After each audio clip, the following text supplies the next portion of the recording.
Kersane pripun? Woi, Dian, iki adimu ae apa? Nggih. Sumini. Sungkem kula, Mas. Wah, tonjo iki. Wah, ngirit kasur iki. Jan ngene iki. Ngandel ora? Sing jeneng Kok jeleng ora? nggih. Semar ki ya entuk kleru. Wong MC-ne mau ya kleru. Harmoni mugi-mugi kok mugi-mudi. Mergo ketrikel lilate. Nah, mesti kleru mugi-mudi. Wis kebacut seru. Ha iya.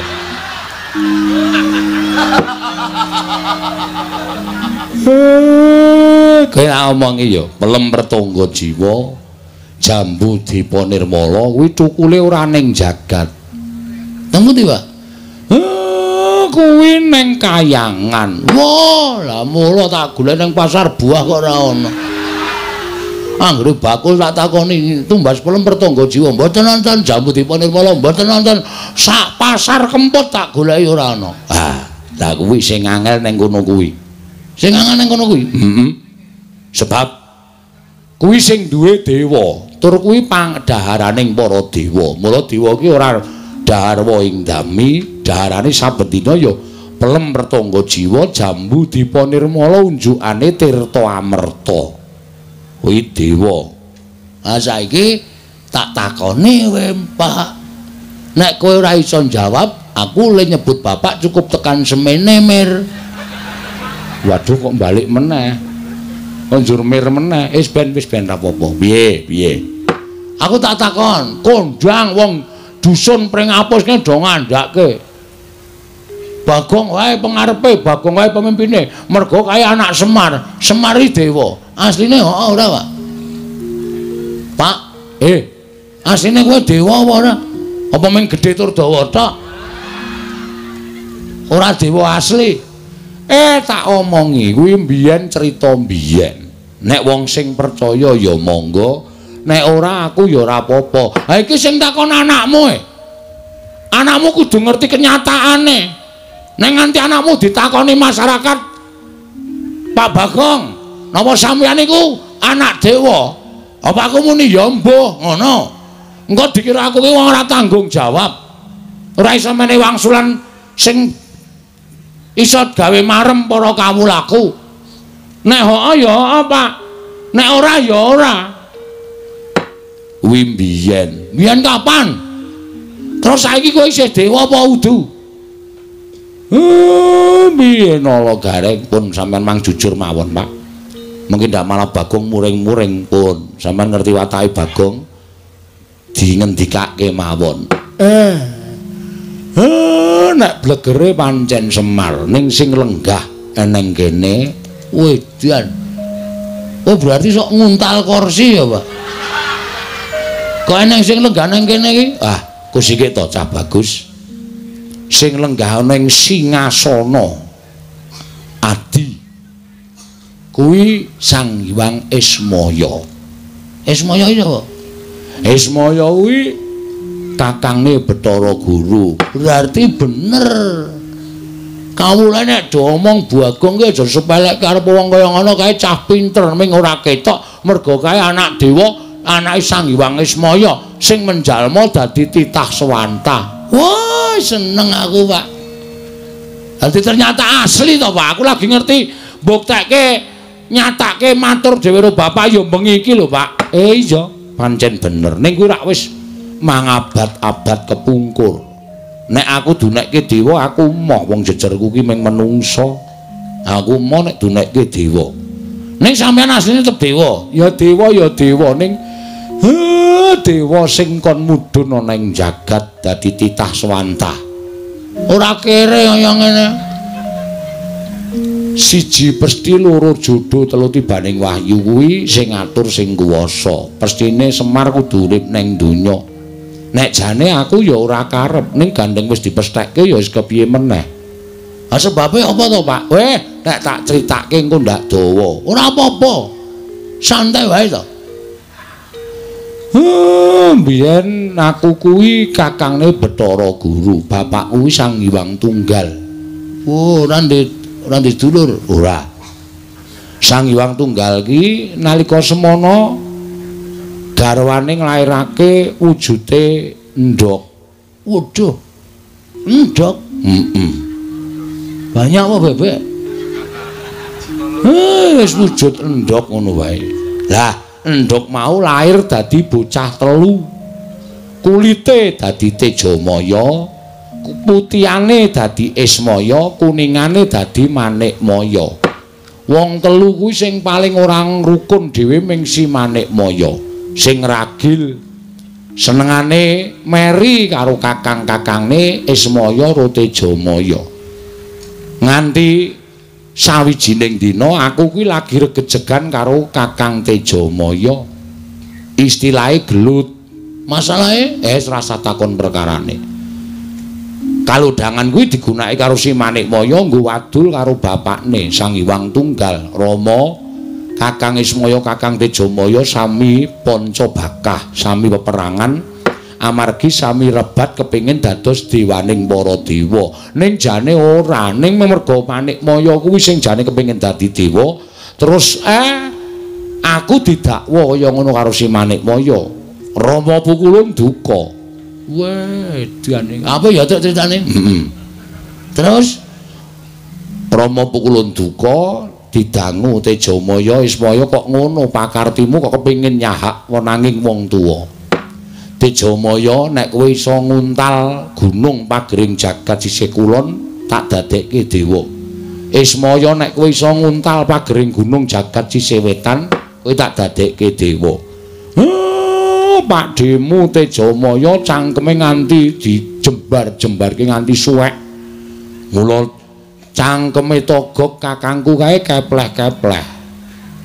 Dadi rusak awake. Aku nganggo igo. Gunung mau tak serot. Sawetara saperangan mlebu ning wetengku, mula wetengku jembling kaya ngene iki. Isine gunung. Separuhe ora ana, ngragas.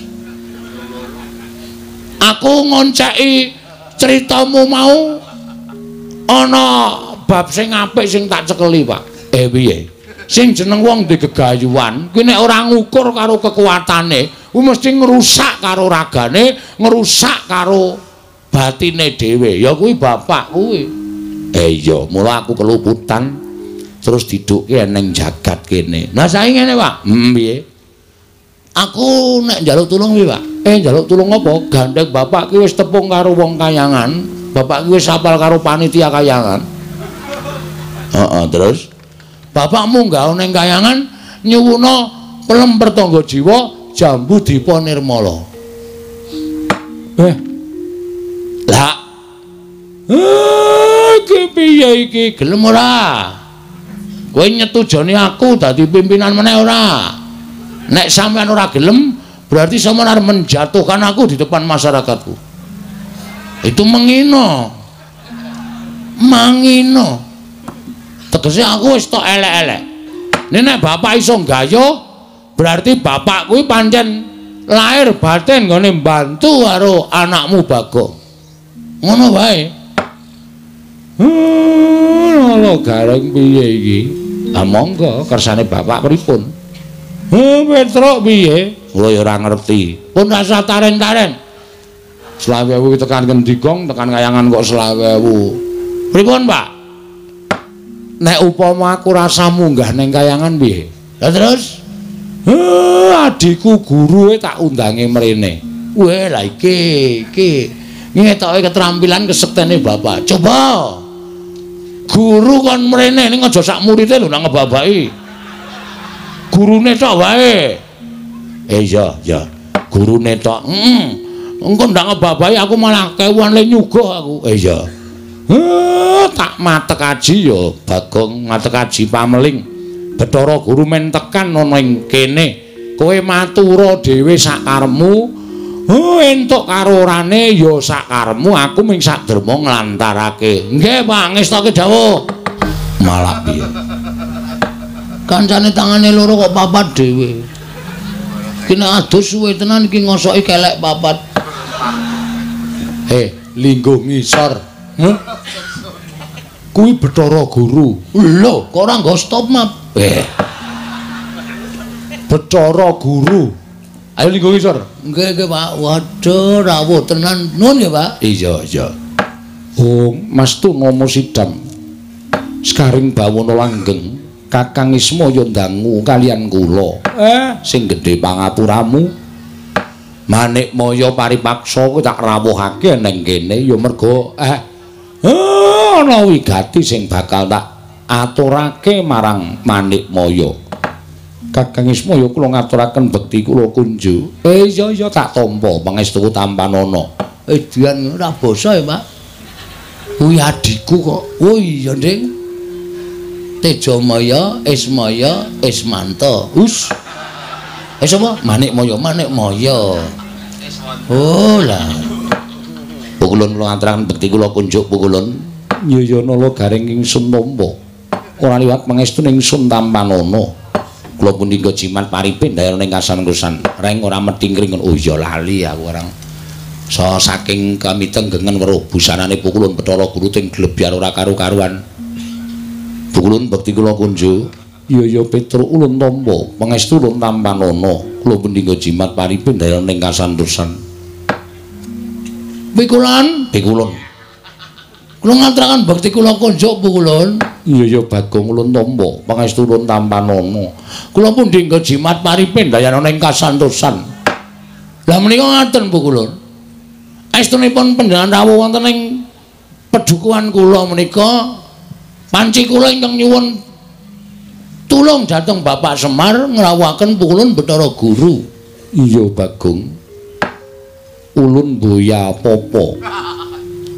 Apa piye? Ora sembrono engko disotke. Wah, anake Pak D Semar ya. Ikan mengadimu santai wae, Pak. Ulun boya. Ulan kok ulun apa ulan? Wah, aku gak ngece MC-ne mau dadi kelera-keleru aku. Kualat tenan aku.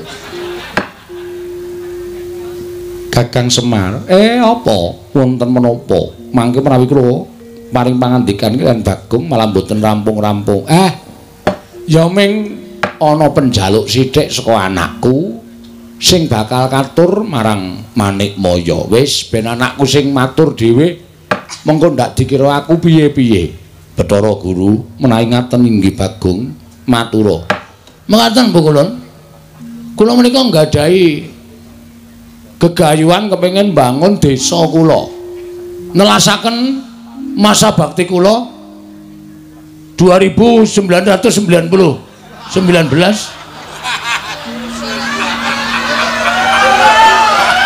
Mau ya kleru ta, Pak? Dadi lurah kok suwe men pirang-pirang abad. 2919 edan tenan. Aku kuwi wong lahir wis metu wudel, Pak. Apa iya sak ngisore sithik. Diapure ora. Ngaten ya, Bu Kulun? Iya, Bagong. Kula kepengin bangun dusun kula niki. Ning kula niku entuk sasmitaning gaib. Sing nalika semanten kula nglampahi sare narites sesemek ron Rajamala abebantal boto sarembak. Gayane lho. Kowe turu ning tritisan ki tritisan ngendi? Wong tritisan tok nang kandang pitik ngono kok. Ha ning dhuwur kandang pitik. Oh. Sing penting nek ning tritisan. Entuk sasmitain gaib. Sasmita gaib. Sasmita gaib bilih saged rancak napa sing kula lakoni menawi dusun kula menika dipun tumbali. Ditumbali apa, Bagong? Sepisan ing winastan pelem arum manis. Ah kok wis malik iki piye?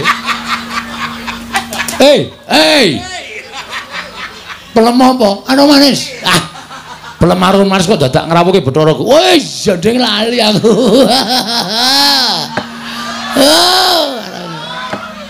Wong blokon tenan. Pelem apa Bagong? Pelem pertangga jiwa kalian jambu. Nganggone muni kluthuk tak bandem sandal saka kene. Jambu diponirmala. Mekaten. Monggo menika cukulipun ngendikanipun Bapak namung wonten ing Kayangan Surabaya. Suralaya. Papan pelengganipun Pukulun Bathara Guru. Mila Bapak timilu tumuli ngrawuhaken Bathara Guru rawuh wonten ing pring apus menika ingkang saderma saperlu kula aturaken menapa ing dados panuwun kula dhateng Pukulun Bathara Guru supados maringana mboten ketang ingkang pentil. Gong cangkeme kuwi lho sing urung gedhe kuwi lho. Lah kowe iki pikiranmu sing bosok terus. Pelem ki nek cilik pelem pentil. Heeh ya. Ingkang alit waton saged dipun dadosaken tumbal ban. Wonten ing pedusunan pring apus mriki kalian jambu diponirmala Pukulun. Pelem pertangga jiwa setunggal, jambu diponirmala setunggal, kula petak wonten ing dusun pring apus. Nyuwun pangapunten menawi kula keladuk neng gandeng menika sampun dados sasmitaing gaib. Mila tetep kedah kula suwun. Menawi Pukulun nyuwun lintu menapa kemawon kula sumadhiakaken. Kula gadah pijawa. Menawi kersa badhe ngasta wonten Kayangan sumangga ning kudu ditumbaki. Ora ana pitisa mabur. Menapa Bagong menika mboten mriksa menawi pelem pertangga jiwa jambu diponirmala menika daharanipun para Jawata. Wis tak kandhani ning gandeng anak njaluk karo wong tuwa. Ana tetembungan anak polah bapa uga kepradah. Tur ngene lho Guru. Mbok ya ora kutang ming siji paringana. Wong minggo syarat srana wae. Tukule jambu diponirmala lan pertangga jiwa ki rak pirang-pirang ning Kayangan. Nek ming tok longi siji dienggo anakku, dienggo srana ora ngelongi kayamu, ora ngelongi agung lan ageng kuncaraning asmamu. Mula paringna ya Guru. Aku njaluk kanthi banget wene ana. Mbok nganti aku kudu kepiye sing tak lakoni, aku tetep tak lakoni waton kowe gelem menehake jambu diponirmala pelem pertangga jiwa. Wilahing. Lho, kok malah janturan? Kok sik meneh. Wilahing. Awik nomastu nomor sidang. Negaripun dipanjang kunjung. Gong tak bandung sandal cangkemmu lho. Malah janturan kaya arep wayangan ora. Ha ki mau malah wilahing. Wilahing. Yuk. Aduh. Malah kena sirahku dhewe. Bayan Bagong ki malati. Wis wenehna. Kakang Semar kula badhe munjuk atur. Piye? Slaminipun kula menika dados dewaning para dewa. Slaminipun kula menika dados nalindraning Jawata, sedaya titah wonten ing jagat menika sami nyembah kaliyan kula. Namung imanipun wonten titah setunggal ingkang dereng nate nyembah kaliyan kula. Kula kepingin titah menika keparenga sak mangke nyembah dhateng kula. Lan badhe kula paringaken pelem pertangga jimbo lan jambu diponirmala. Sapa sing ora nyembah karo kowe lan kudu nyembah karo kowe? Mengko wonge kuwi tak paranane. Tak dawuhi supaya nyembah karo kowe, jer nyembah karo dewaning para dewa kuwi wis sak mestine ingkang dereng nyembah kaliyan kula namung Kakang Semar. Nek pancen kuwi syarate. Nadan aku kudu nglesot ning ngarepmu, tak lakonane. Ben napa sing dadi penjangkane anakku iso kelakon? Jangan, Pak. Aja. Bagong, menapa sing tok karepke kelakon? Aku sing ora entuk. Aku ora tegel bapak klesotan ning ngarepe Bathara Guru. Bathara Guru kuwi adimu to. Aja. Wis Pak ora apa-apa. Aku ora diwenehi jambu Dipanirmala ora masalah. Kowe ngerti to, aku duwe kepinteran nyolong. Wis rasah njaluk colonge kayangan. Angel sole kayangan kuwi rapet-rapet to kaya apa rengsang linggis. Arep babah kaya mbiyen. Ora iso kayangan kok dibabah ki ora iso. Sik Tru, aku mangkel iki lho jan Tru. Mangkel piye? Wis aku lara ati aku. Karo ngendikane Bathara Guru sing tledhak ning bareng tekan pungkasane padha kok nyocok nang rasa. Gong, iki dewa lho. Wis ngerti aku apa ngene bakul bakso. Aja kurang ajar ora sak penakmu dhewe. Wis men. Arep dewa iki nek sak kepenake dhewe bapak kok nyembah.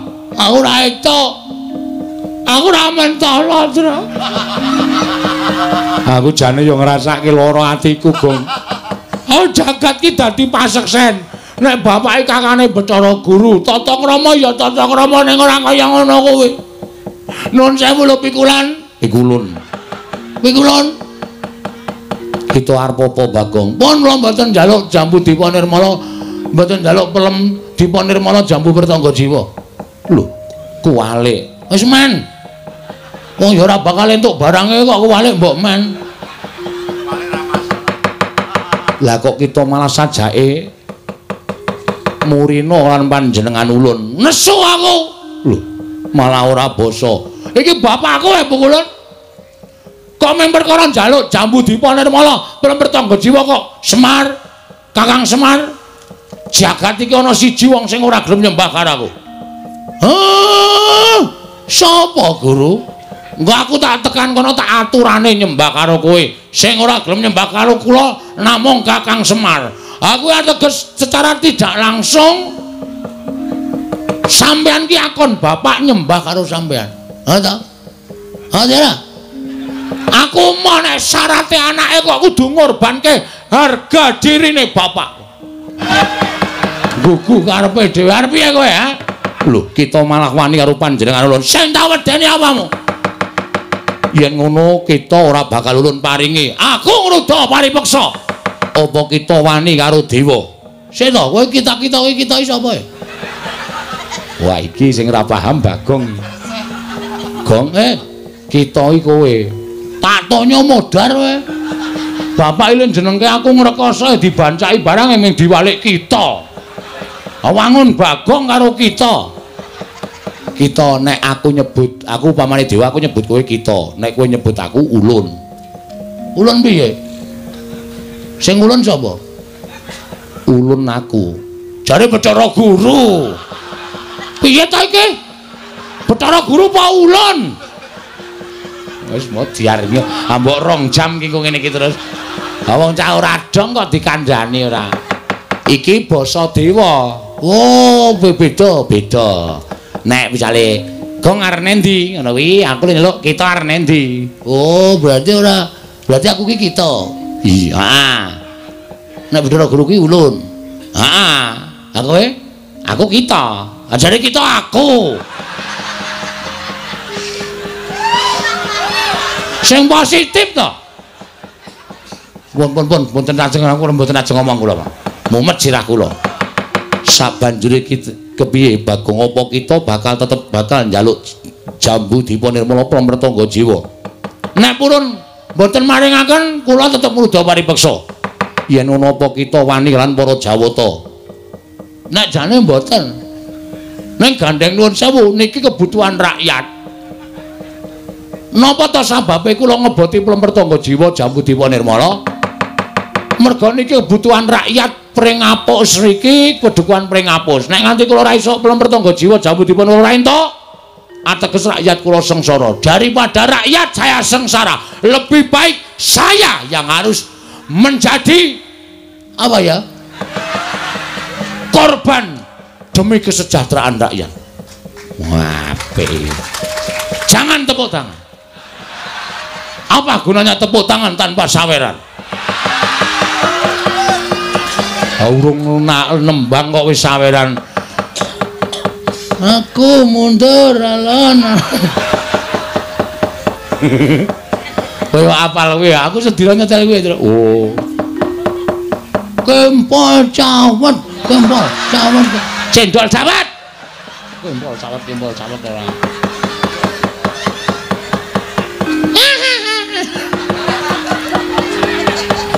Ibu-ibu lek guyu nganti ora kepoyo malah ciraka.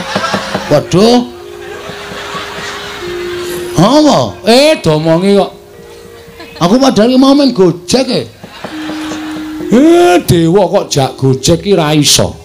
Mula aja sok sembrono. Waduh cilaka iki, Tru. Aku dewange, Tru. Ya. Reng, apa? Aku dewange ya. Oh, tangane wetekle ora kon gelut. Ayo ngantri rak ya ora tekan. Oh, ditanono ora ngewangi aku berarti kowe tega ropatiku. Iya, isa-isaku lho. Kowe ketoke cilik nek gelut trampil e. Mun aku diwangi ya, Reng. Ya. Aku dilindungi. Kowe pokoke tak dapuk dadi linmas. Oh iya. Jek linmas kaya ngene iki sing wedi sapa coba? Linmas kok ting gendiek-gendiek ngene. Sing penting getakane kok, Tru. Getakan sempritan sing penting. Nah iya ora. Wis Pak, Bapak rasa kuwatir, tak tanggunge Pak, rasa wedi. Ngono ana apa-apa piye? Ah saya tak takon. Kowe tresno ora aku? Aku tresno. Nek kowe tresno, mengko nek Bathara Guru methoke aku arep matani karo aku. Pethoke ya, Pak? Oh iya. Ya? Anake Bathara Guru jenenge apa? Bathara Indra. Sisan kuwi pethono sisan, Pak. Oh iya. Terus liyane oke. Penyarian Yamadipati, Mahadewa, Bathara Brahma, Bathara Sambu. Lan sak piturute akeh banget dewa. Oh, njaluk tulung kuwi petuk isan ya, Pak?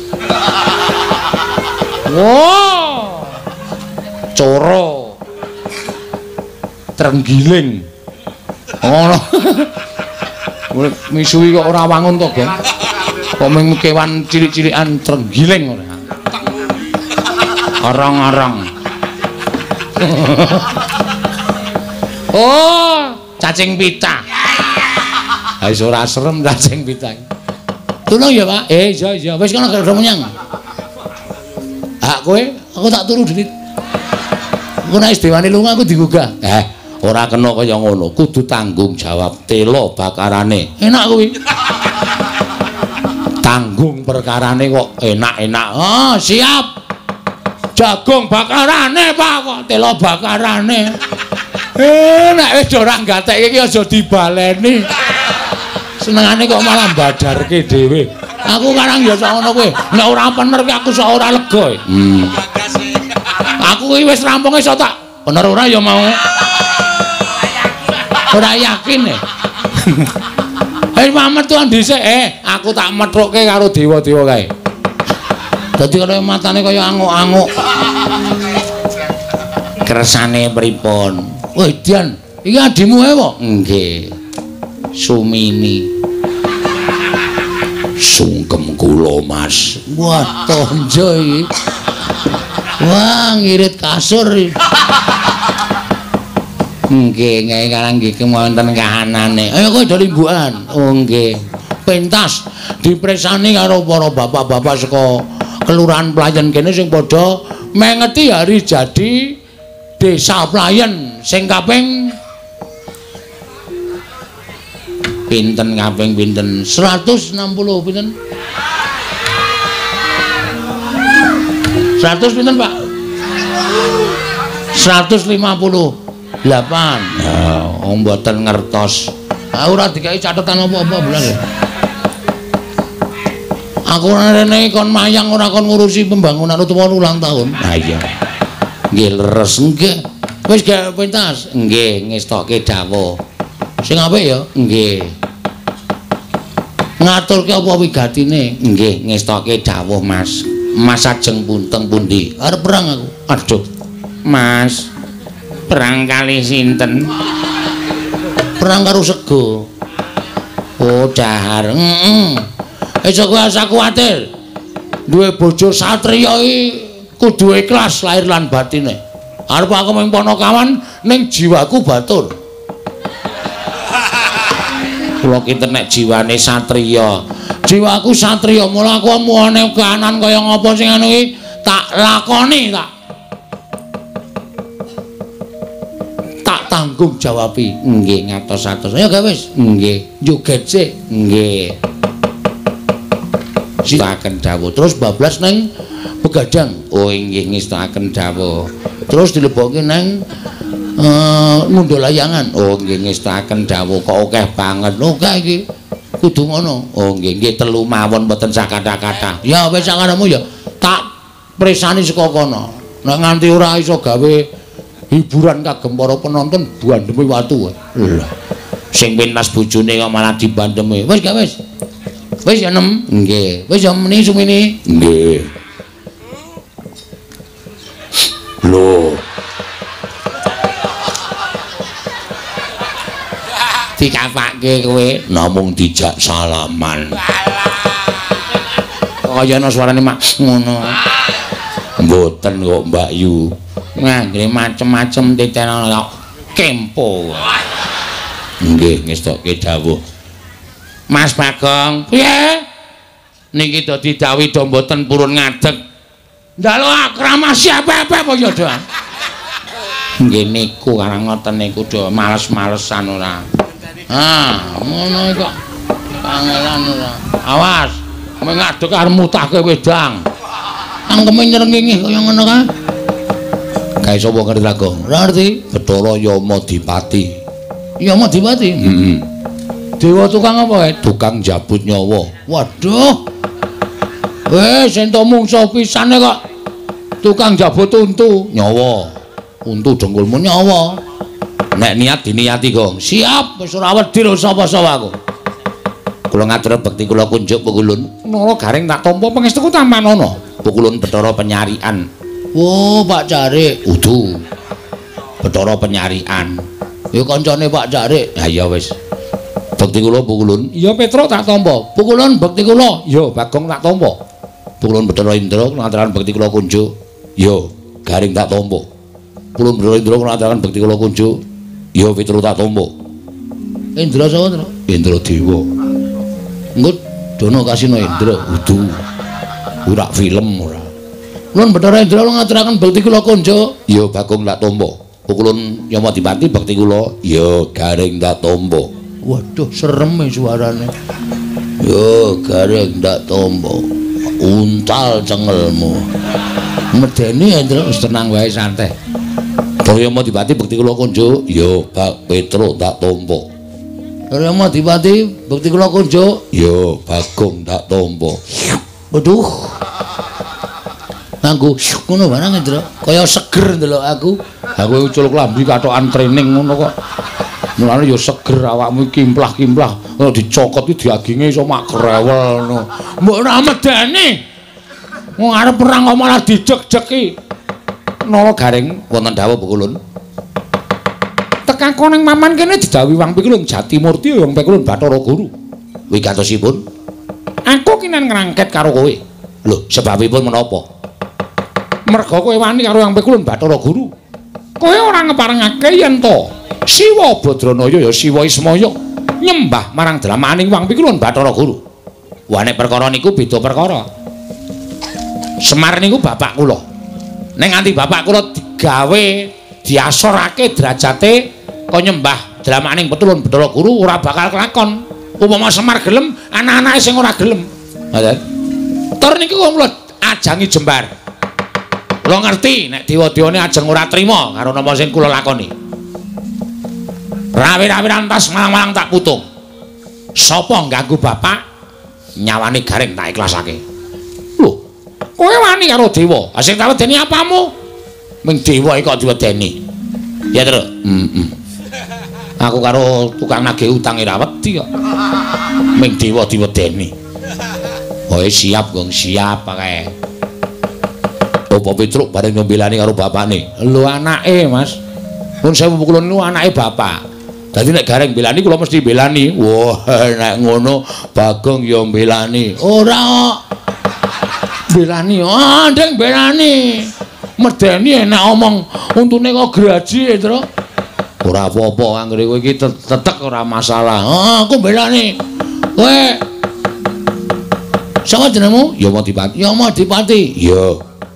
Kowe mbelani kena ning ditena jabut nyawamu. Wow. Senengane jabut kowe ya. Belum rampung barang tok jabut ya. Manusia macam apa itu? Jan Bagong ora semingkir apa kelakon kene marganing patimu Singalena prapting lalis. Lho, wani aku sing tak wedeni apamu. Ki sekti kok aku ki ya gumun Bathara Penyarian tak arta antem. Kok kaya jarake iki 2 jangkah kok ora kena. Nek sak kilan ki berarti lembu sekilan. Heeh. Nek 2 jangkah ki lembu 2 jangkah. Kok kowe mampang-mampang anak Semar kae. Ning nyatane kowe ora menang karo dewa.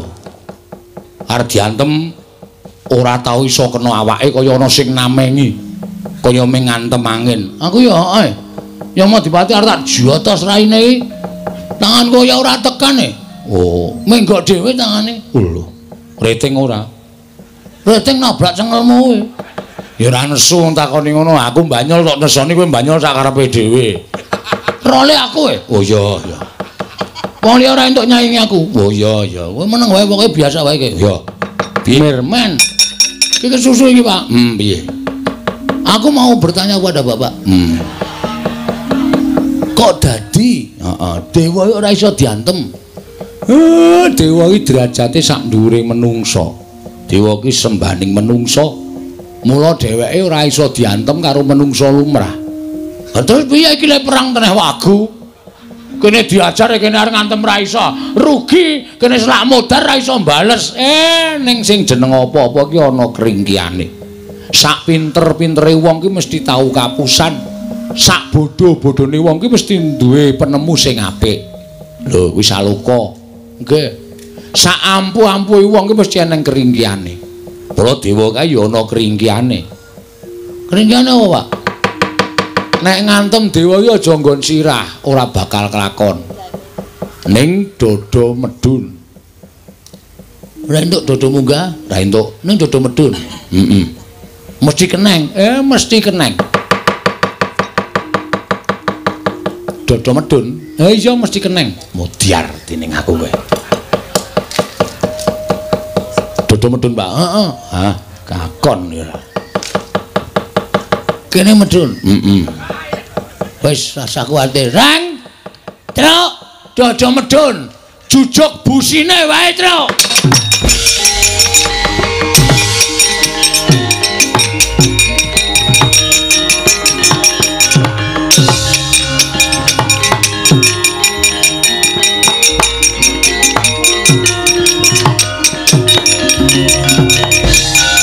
Ayo.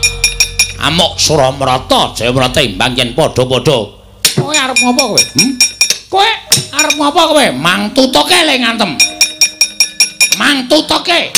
Sadurunge aku semaput, bales kowe ora bres ngono reng. Mati dene aku. Ayo wasen, mati ya. Aduh, waduh, waduh. Muter wae.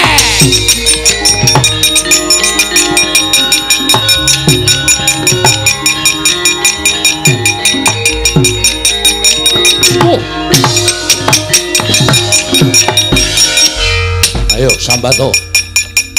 Ora bakal kula mundur. Kowe ora mundur tekaning pati. Kowe ora iso ngantem aku iso ngantem karo kowe.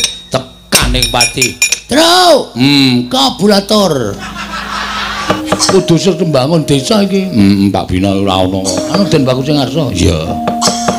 Ha iya jabe. Kowe do tengok kene.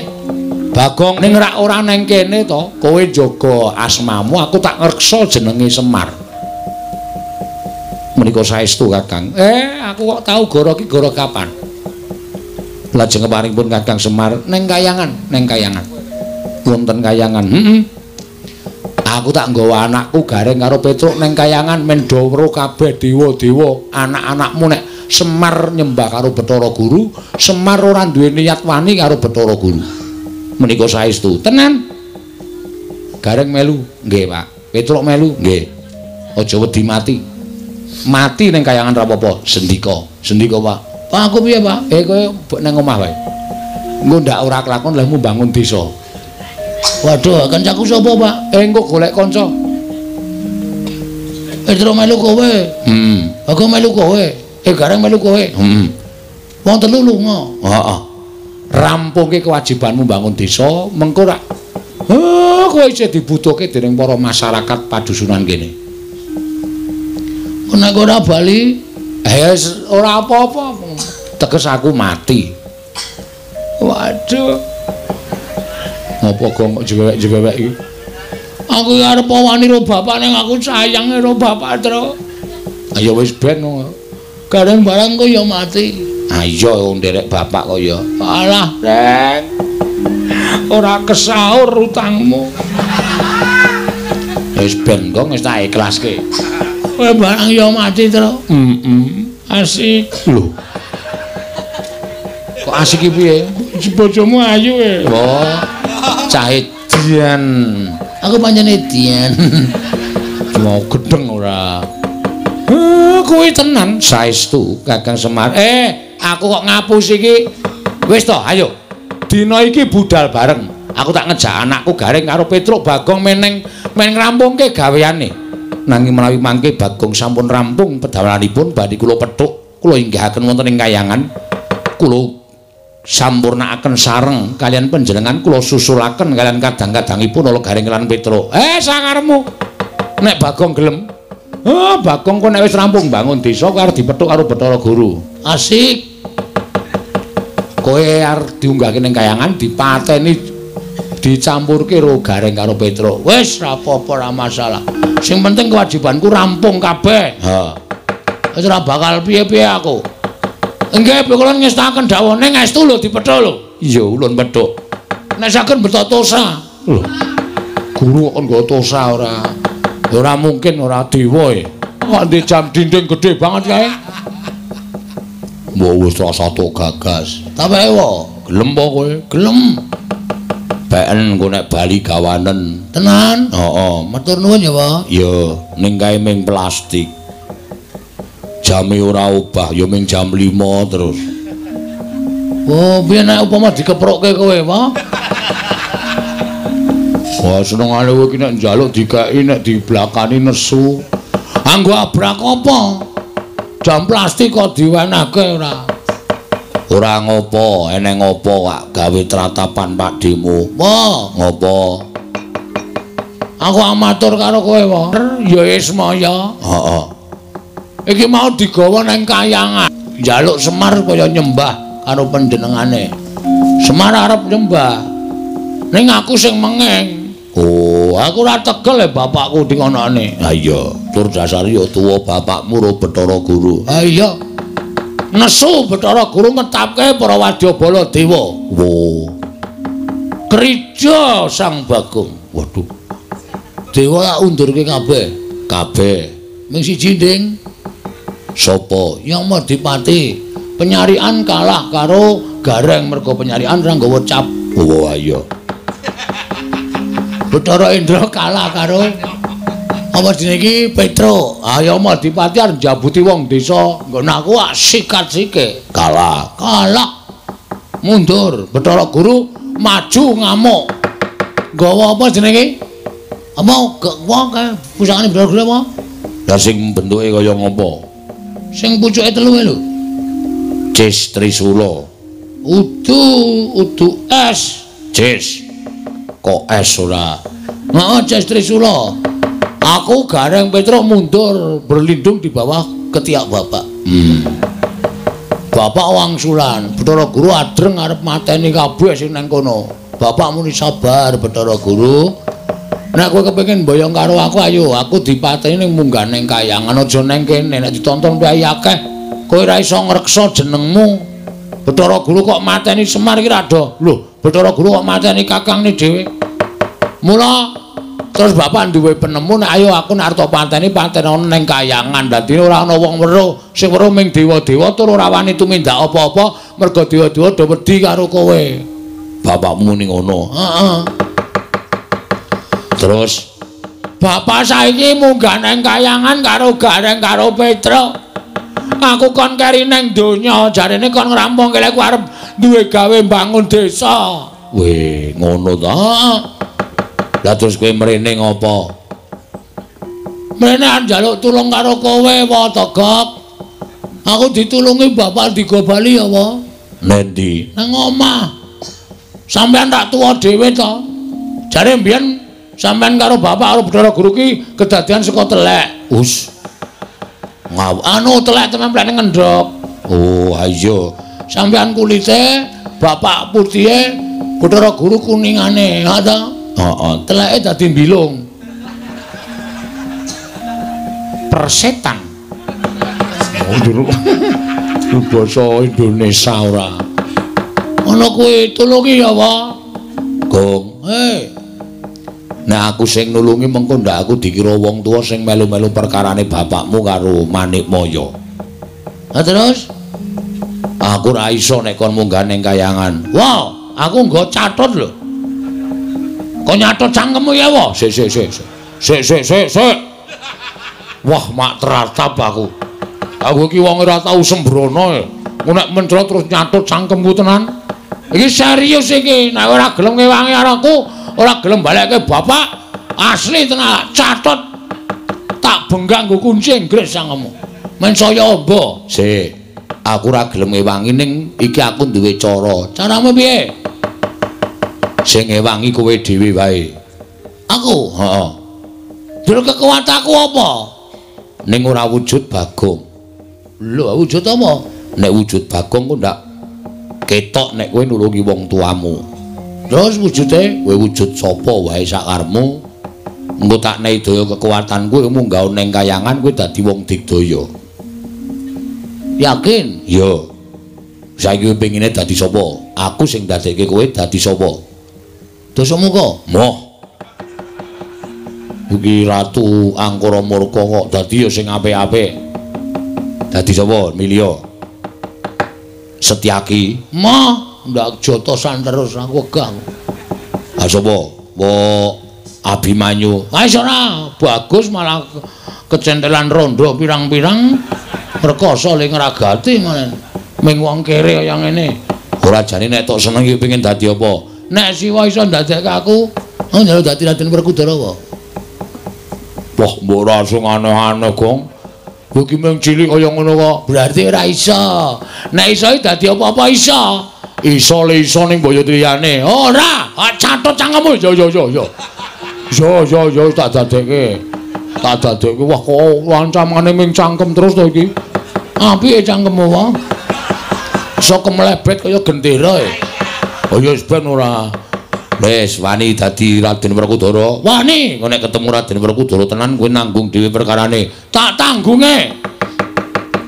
Wis, aku piye carane, Pak? Ngadeg. Ngene. Sedakep. Ngene. Merem. Melet. Ah, catet ya ora. Rasa nggo melet. Wis ngampet ambegan tak cipta. Ya, tenan lho. Iya. Ngapusi aktonya tenan. Ora. Dibuat jadi anjing saja, Gok. Kuwi borokan muni piye iki mau? Tak klithiki ndasmu kowe. Mulung aja tok beda iki nek wong nekat ra ndulungi, nek nekat nyemelangi. Wis tak suwunke ngersaning Gusti ya, muga-muga kasembadan panjang kamule.